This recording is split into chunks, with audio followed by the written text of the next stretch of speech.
আমরা সবাই শয়তানের প্ররোচনায় পড়ে পাপ কাজ করি, এমনকি আদম হাওয়াও শয়তানের প্ররোচনাতেই জান্নাতে ফল খেয়েছিলেন। প্রশ্ন হলো, শয়তান তাহলে কার প্ররোচনায় সেদিন আদমকে সিজদা করে নাই? জটিল প্রশ্ন। দেখুন ভাই, শয়তানের প্ররোচনায় আদম আলাইহিস সালাম নিষিদ্ধ গাছের ফল খেয়েছেন। আমরাও শয়তানি কাজ করি শয়তানের প্ররোচনায়। এখন প্রশ্নকর্তার প্রশ্ন হলো, তাহলে শয়তানরে কে প্ররোচনা দিছে? এর উত্তর হলো, তারেও যদি আরেকজন প্ররোচনা দেওয়া লাগে তাহলে সে শয়তান হলো কেমনি? সে নিজেই তো শয়তান, তারে যদি আবার প্ররোচনা দেওয়াই লাগে তাহলে সে শয়তান হলো কেমনি?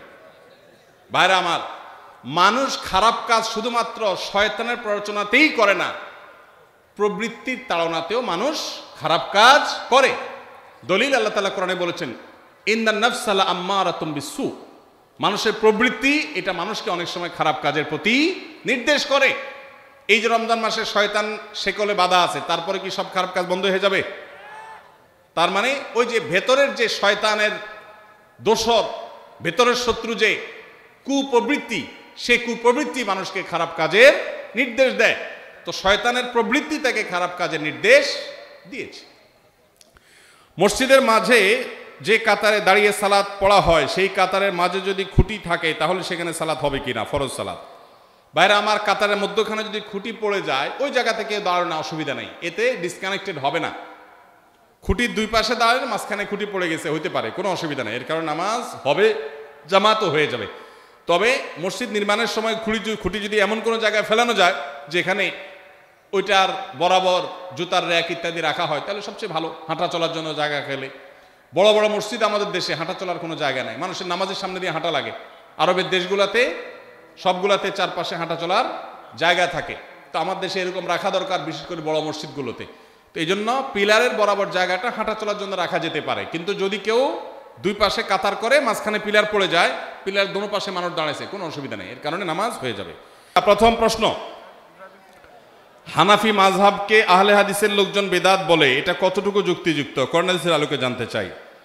ভাইরা আমার, হানাফি মাযহাবকে গড় পর্তায় বেদাত বলা এটা মূর্খতা এবং অজ্ঞানতা। আবার একইভাবে কেউ আহলে হাদিস হলে তাকে ইহুদির দালাল বলা, এটাও মূর্খতা এবং অজ্ঞানতা। আমরা গড় পর্তা এভাবে একে অন্যের বিরুদ্ধে যদি বিষোদ্গার করতে থাকি তাহলে শয়তান খুশি হবে, আল্লাহ খুশি হবেন না। আমরা কোরআন এবং হাদিসের আলোকে জীবন যাপন করব, আমল করব, অন্য ভাইয়ের কোনো ভুল থাকলে সেটাকে সংশোধন করার চেষ্টা করব, কিন্তু কোনো অবস্থাতে ব্লেম গেইম, এভাবে এক অন্যকে দোষারোপ করার যে কালচার, সেটাতে আমরা গা মাখাবো না। আল্লাহ আমাদেরকে হেদায়েত দান করুন। এতে শয়তান খুশি হয়, এতে ইসলামের কোনো লাভ হয় না। আল্লাহর ওয়াস্তে নিজের আদর্শ প্রচার করতে গিয়ে আরেকজনকে আঘাত করা, তাচ্ছিল্য করা, তাকে ইসলাম থেকে খারিজ করে দেওয়া এবং ঢালাওভাবে গড়পড়তা এভাবে ফতোয়া দেওয়া, এটা মূর্খতা ছাড়া আর কিচ্ছু নয়। আল্লাহ আমাদেরকে হেদায়েত দান করুন। ভাই, আপনারা কি কিয়ামের পার্টি? আপনারা কি কিয়ামের দল, মিলাদ কিয়ামের পার্টি? তাহলে বসেন। আপনাদের কি কোমরে ব্যথা আছে? না থাকলে বসেন। এ ভাই বসেন। সাইডে সবাই সাইডে ভাইদেরকে ধরে বসায় দেন, আবার লুঙ্গি ধরে টান দিয়েন না, সাইডে ধরে বসায় দেন, বসায় দেন। মাশাআল্লাহ, মাশাআল্লাহ, ঠিক আছে, ঠিক আছে ভাই, এই তো মাশাআল্লাহ বসে গেছে, বসে যান। ভাই দাঁড়ায় থাকলে পিছনে মানুষ দেখতে পায় না, বসে যান। যুবক ভাই বসেন, বসেন, মাশাআল্লাহ। জি ভাই, এই প্রশ্ন, আমার বাড়ি এই গ্রামে, আমার বাবা মৃত, আমি পর্দা করি, দিন পালনের চেষ্টা করি, আমার বয়স 24, মাস্টার্স পাস, আমি বিবাহ করতে চাই। আমার দুই ভাই বিবাহের ক্ষেত্রে পাত্রের শুধু স্ট্যাটাস এবং চাকরি দেখে, পরেশগারিতার কোনো গুরুত্ব দেয় না। আমার অনেক বিবাহ বাতিল হয়েছে, এই জন্য আমার ভাইদেরকে নসিহা দিন, আপনার এক দিনই বোন। ভাইরা আমার, আমাদের দেশে অনেক হতভাগা অভিভাবক আছে, নিজের মেয়ে কিংবা বোনকে বিয়ে দেওয়ার ক্ষেত্রে শুধুমাত্র ছেলের টাকা পয়সা, চাকরি বাকরি, স্ট্যাটাস এগুলোই দেখে। ছেলে ভালো মানুষ কিনা, আল্লাহ ভীরু মুত্তাকি কিনা, পরহেজগার কিনা, নামাজি কিনা, হালাল হারাম মেইনটেইন করে কিনা, সে বিষয়টা দেখে না। নবীজি সাল্লাল্লাহু আলাইহি সাল্লাম বলেছেন, তুনকাহুল মারআতু লিআরবাঈন, 4টি বিষয় দেখে সাধারণত মেয়েদেরকে মানুষ বিবাহ করে বা বিবাহ দেয়। এই চারটি বিষয়ের মধ্যে কেউ টাকা পয়সা দেখে, কেউ রূপ লাবণ্য দেখে, কেউ বংশগরিমা দেখে মানুষ একে অন্যকে বিবাহ করে, বিবাহ দেয়। কিন্তু কেউ কেউ দিনদারিতাকে অগ্রাধিকার দেয়। নবী সাল্লাল্লাহু আলাইহি ওয়াসাল্লাম বলেছেন, ফাজফার বিজাতিদ দ্বীন, ধার্মিক মানুষের সাথে বিবাহ বন্ধনে আবদ্ধ হয়ে তোমরা জেতার চেষ্টা করো। তুমি যদি বিবাহ করে তোমার বিবাহের প্রকৃত সার্থক বিবাহকে করতে চাও, বিবাহের যদি লক্ষ্যকে তুমি পূরণ করতে চাও, তাহলে সত্যিকার অর্থে সফল হতে হলে তোমাকে অবশ্যই দিনদারিতাকে অগ্রাধিকার দিতে হবে। এই বোনের ভাইরা যদি এই মাহফিলে থেকে থাকেন, আপনাদেরকে আমি বলছি, আল্লাহকে ভয় করেন। মনে রাখবেন, চাকরি বাকরি স্ট্যাটাস এগুলা কোনোটা সংসারে শান্তি আনে না। শান্তি আনে মানুষের ব্যক্তিত্ব, ভালো মনুষ্যত্ব। ভালো মানুষ হলে উপার্জন একটু কম হলেও, সামাজিক তথাকথিত স্ট্যাটাস একটু নিচে থাকলেও সংসার সুখের হবে। আর যদি ভালো মানুষ না হয়, যত বড় স্ট্যাটাস হোক, যত বড় চাকুরে হোক, কখনো সেখানে শান্তি আসবে না। এজন্য আল্লাহকে ভয় করেন এবং দিনদার পাত্র দেখে নিজের বোন মেয়েকে বিয়ে দিবেন। আমাদের মেয়ের বাবারা এখন আর পাত্র দেখে না, তারা টাকার বস্তার সাথে মেয়ে বিয়ে দিতে চায়। মেয়ের বাবারা এখন আর ছেলে দেখে না, তারা দেখে টাকার বস্তা। আর ছেলেরা, ছেলের বাবারাও এখন আর মেয়ে দেখে না, তারা খোঁজে আটার বস্তা, তারা ময়দার বস্তা খোঁজে, তারা ভালো মেয়ে খোঁজে না।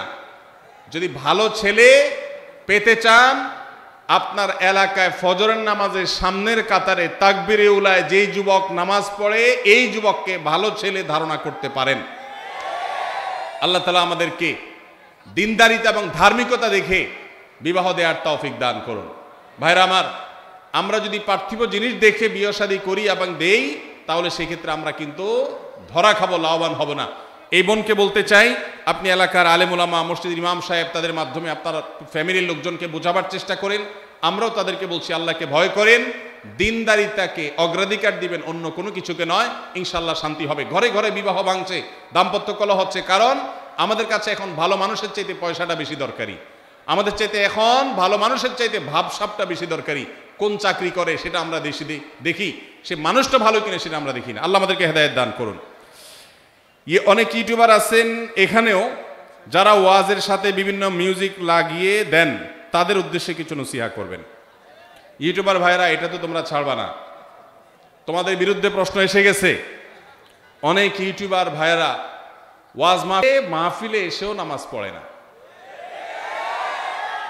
আমি ইউটিউবার ভাইদেরকে বলবো, তোমাদের আল্লাহকে সবচেয়ে বেশি ভয় করা উচিত। প্রিয় ভাইরা, ছোট ভাইরা যারা আছো তোমরা, তাদেরকে বলছি, যারা বড় ভাইরা আছেন তাদেরকে বলছি, আপনাদের আল্লাহকে বেশি ভয় করা উচিত। কেন? কারণ যত ওয়াজ আপনারা শুনছেন, এই মাহফিলের উপস্থিত দর্শকরা এত ওয়াজ শুনে নাই। প্রত্যেক মাহফিলে সব হুজুরের ওয়াজ আপনারা মুখস্থ। এরপরও যদি আপনারা আমল না করেন, তাহলে পরিণতি কি হতে পারে একমাত্র আল্লাহ তাআলা ভালো জানেন। এজন্য আল্লাহকে ভয় করেন। ওয়াজের ভিডিও ক্লিপের মধ্যে আবার মিউজিক লাগাই দেন, শুধু সেটা প্রতিদিন ইউটিউবে দেখি। আমার ভিডিও থাম্বনেল লাগাই দিছি এমন এক নোংরা, যে ওটা ধারে কাছেও ভিতরে কিছু নাই, কিন্তু উপরে উল্টাটা লাগাই দিস। তো আল্লাহর ওয়াস্তে ইউটিউবার ভাইরা, আল্লাহকে ভয় করেন। টাকা ডলার কামানোটাই তো বেশি না রে ভাই। শুধু ধান্দা করবেন ডলার কামানির, বিনিময়ে তো জাহান্নামও কামাই হবে। আল্লাহ আমাদের ভাইদেরকে হেদায়েত দান করুন। আল্লাহর ভয়ে হারাম কাজ, অবৈধ কাজ এগুলো আমরা ছাড়ার চেষ্টা করব। আমি জানি আসুন্না স্মল বিজনেস ম্যানেজমেন্টের 15তম ব্যাচের একজন ছাত্র। আমার প্রশ্ন হচ্ছে, আমাদের এদিকে এনজিও কিস্তির উপরে প্রভাব বেশি, এটা নিয়ে একটু বলেন। ভাইরা আমার,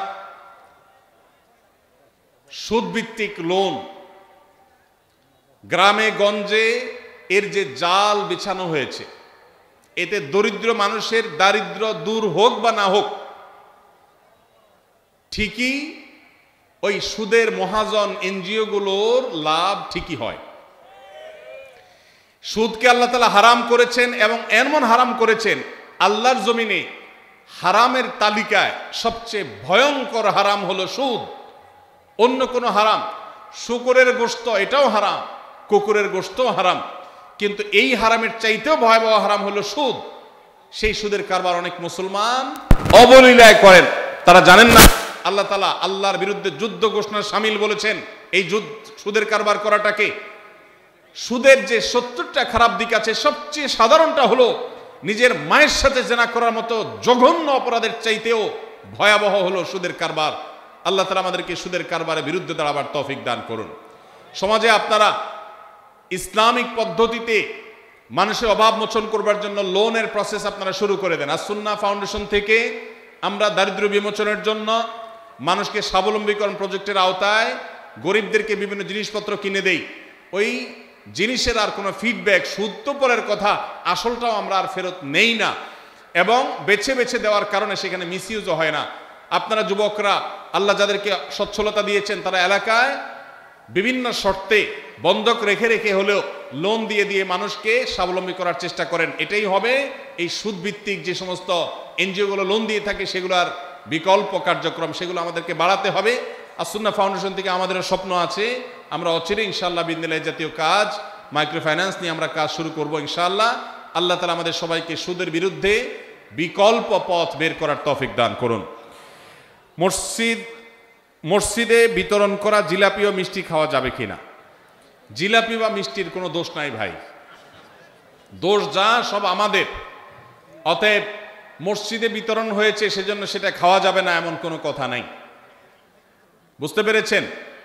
তবে সাধারণত মৃত মানুষের জন্য দোয়া করে, দোয়া করাইয়া, হাদিয়া, টাকা পয়সা, বিনিময় যাই দেওয়া হয় সেটা দেওয়া নেওয়া জায়েজ নয়। আপনি এমনি মসজিদে গেছেন, আপনি ওই সমস্ত কিছুতে নাই, শুধু জিলাপিটা খাইছেন, কোনো অসুবিধা নেই। সবাইকে গড়পড়তা জিলাপি দিছে, সেই হিসাবে খাইছেন। তবে মসজিদে জিলাপি খায়া, মসজিদে জিলাপির রস ফেলাইয়া যদি ময়লা করেন, তাহলে কিন্তু মুগুর একটাও নিচে পড়বে না। যারা জিলাপি বিতরণ করে মসজিদ নোংরা করছেন তারাও ধরা খাবেন, আর যারা খায়া নোংরা করছেন তারাও ধরা খাবেন।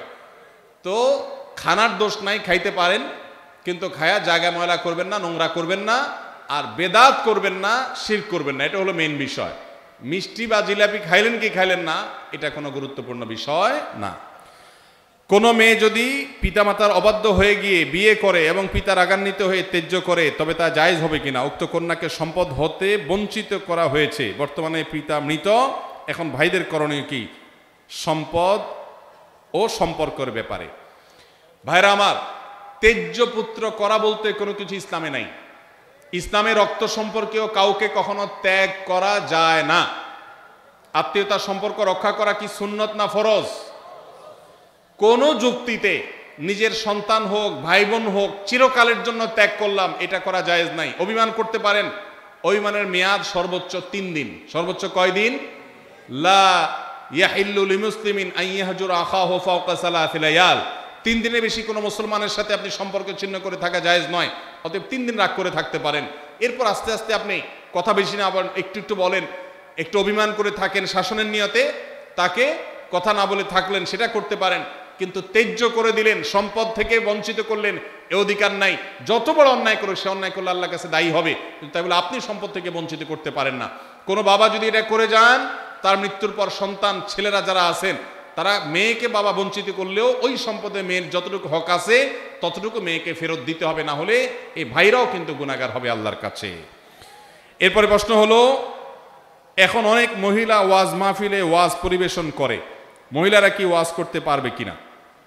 ভাইরা আমার, আল্লাহ তাআলা প্রত্যেককে যার যার মতো করে সৃষ্টি করেছেন, তার কাজের পরিমণ্ডলও আল্লাহ তাআলা ঠিক করে দিয়েছেন। মা বোনরা অবশ্যই নসিহত করবেন, ওয়াজ করবেন, সেটা হলো নিজেদের আঙ্গিনার মধ্যে নিজেদেরকে। কিন্তু এরকম মাইক লাগিয়ে আজকাল ভিডিও পর্যন্ত করা হচ্ছে, সেগুলো পরপুরুষের কণ্ঠে যাচ্ছে, তারা শুনছে। এই যে আল্লাহ রাব্বুল আলামিন কোরআনে কারিমে বলেছেন, মেয়েরা যখন কথা বলবে তখন তারা কথার ভিতরে কোমলতা সৃষ্টি করবে না। ওয়াজ মাহফিল কি কর্কশভাবে করা হয় না কোমলভাবে করা হয়? কোরআন তেলাওয়াত কি কর্কশভাবে করা হয় না মিষ্টি সুরে করা হয়? তাহলে একজন নারী যখন এইভাবে পরপুরুষের সামনে মাইকে ওপেন জায়গায় তিনি যখন তেলাওয়াত করবেন এভাবে, তখন সেটা অবশ্যই গুনাহের কথা। এটা ইসলাম প্রচার নয়, এটা শয়তানের প্রচার, শয়তানির প্রচার। অতএব এই ওয়াজ মাহফিল, এটা ওয়াজ মাহফিলের নামে ফিতনা। তারা তাদের আঙ্গিনায় তাদের মতো করে তারা দাওয়াতের কাজ করবেন। আমার স্বামী প্রবাসী, ঝগড়া হলে আমার কোনো ক্রমেই ধৈর্য আসে না। সে কথায় কথায় আমাকে বলে তোমায় আর রাখবো না, কিন্তু তালাক বলে না। তারপরে কি তালাক হয়ে যাবে? ভাইরা আমার, কোনো স্বামী যদি স্ত্রীকে বলে তোমাকে আর রাখবো না, তোমাকে তালাক দিয়ে দেব, এইভাবে ভবিষ্যৎকালীন ক্রিয়া ব্যবহার করলে তাতে তালাক হয় না। কিন্তু কথায় কথায় স্ত্রীকে এরকম কথা বলাটা ছোট লোকই। অনেক পুরুষ আছে চুন থেকে নুন খসলেই আর তোমার সাথে তোমার সংসার তোমাকে আমি আর রাখবো না, তোমার সাথে আমার আর চলবে না। এর নাম হলো জাত, ছোট লোক। আর কিছু মহিলা আছে সেম টাইপ, কিছু হইলেই গাট্টি বুসকা গোসা আমি চলে গেলাম বাপের বাড়ি, আর তোমার সংসার করব না। এটা হলো আরেক ছোট লোক। সাংসারিক জীবনে বহু কথা হবে। আমি সবসময় বলি, ভাই পারলে একটা সিমটি দিয়ে দিয়ে, একটা ধাক্কা দিয়ে দিয়ে, বেশি দিয়ে ফেললে এটা বিচার করা যাবে, কিন্তু তালাক মেরে বসে থাকবেন, এরপর এসে বলবেন হুজুর তালাক দিছি, কি করার আছে? কিচ্ছু লাভ হবে না। বাইতুল মুকাররমের খতিব সাহেব, হারামাইনের ইমাম সাহেবরা সবাই যদি একসাথে হইয়াও বসে, আপনার তালাক হওয়া সম্পর্ক জোড়া লাগানোর ক্ষমতা পৃথিবীর সব হুজুরদেরও নেই। এই জন্য আল্লাহর ওয়াস্তে কথায় কথায় তালাক এটা উচ্চারণ করা বন্ধ করা ডেঞ্জারাস জিনিস। সালাতুন জিদ্দুহুন্না জিদ্দুন ওয়া হাজলুহুন্না জিদ্দুন, তিনটা বিষয় রসিকতা করলে যা হবে, সিরিয়াসলি করলে তা হবে, তার মধ্যে একটা হলো তালাক, ডেঞ্জারাস বিষয়। বহু মানুষ মাসালা জিজ্ঞাসা করতে এসে আমাদের কাছে চোখের পানি ফেলতে ফেলতে বুক ভাসি তারপরে গেছেন, কারণ এমন ভাবে তালাক দিয়েছেন যে সম্পর্ক শেষ হয়ে গেছে। আল্লাহর ওয়াস্তে স্বামী স্ত্রী ঝগড়া বিবাদে কখনো তালাকের কথা মুখে বলবেন না। তালাক যদি দিতেই হয় ঠান্ডা মাথা আগে ভাববেন, আলেমদের সাথে এবং আইনবিদদের সাথে এবং আপনার গুরুজনদের সাথে, মুরব্বীদের সাথে, বিচক্ষণ মানুষদের সাথে পরামর্শ করবেন, তারপর ডিসিশন নেবেন। এটা হুটহাট বলার জিনিস না।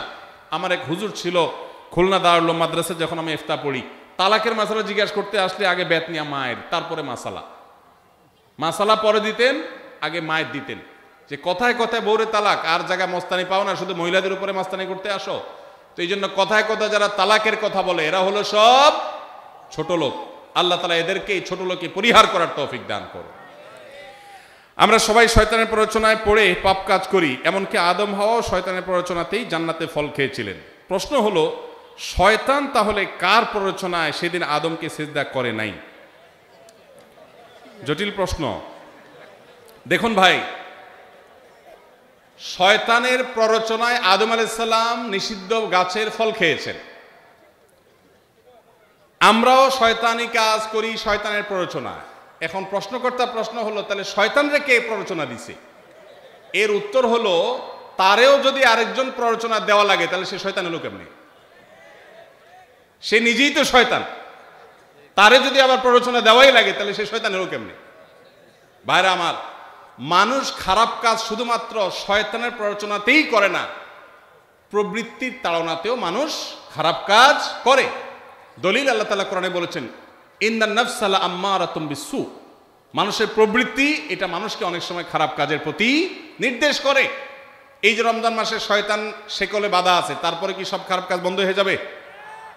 তার মানে ওই যে ভেতরের যে শয়তানের দোসর, ভেতরের শত্রু যে কুপ্রবৃত্তি, সে কুপ্রবৃত্তি মানুষকে খারাপ কাজের নির্দেশ দেয়। তো শয়তানের প্রবৃত্তি তাকে খারাপ কাজের নির্দেশ দিয়েছে।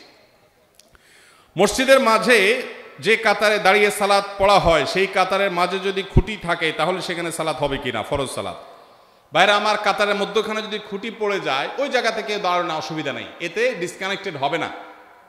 খুঁটির দুই পাশে দাঁড়ালে মাঝখানে খুঁটি পড়ে গেছে, হইতে পারে, কোনো অসুবিধা নেই, এর কারণে নামাজ হবে, জামাতও হয়ে যাবে। তবে মসজিদ নির্মাণের সময় খুঁটি যদি এমন কোনো জায়গায় ফেলানো যায় যেখানে ওইটার বরাবর জুতার র্যাক ইত্যাদি রাখা হয়, তাহলে সবচেয়ে ভালো, হাঁটা চলার জন্য জায়গা খেলে। বড় বড় মসজিদ আমাদের দেশে হাঁটা চলার কোনো জায়গা নাই, মানুষের নামাজের সামনে দিয়ে হাঁটা লাগে। আরবের দেশগুলোতে সবগুলাতে চারপাশে হাঁটা চলার জায়গা থাকে, তো আমার দেশে এরকম রাখা দরকার, বিশেষ করে বড় মসজিদগুলোতে। তো এই জন্য পিলারের বরাবর জায়গাটা হাঁটা চলার জন্য রাখা যেতে পারে। কিন্তু যদি কেউ দুই পাশে কাতার করে মাঝখানে পিলার পড়ে যায়, পিলার দোনো পাশে মানুষ দাঁড়াইছে, কোনো অসুবিধা নেই, এর কারণে নামাজ হয়ে যাবে। বিয়েতে মেয়ের বাড়িতে কি রকম অনুষ্ঠান করা যায় শরীয়ত সম্মত?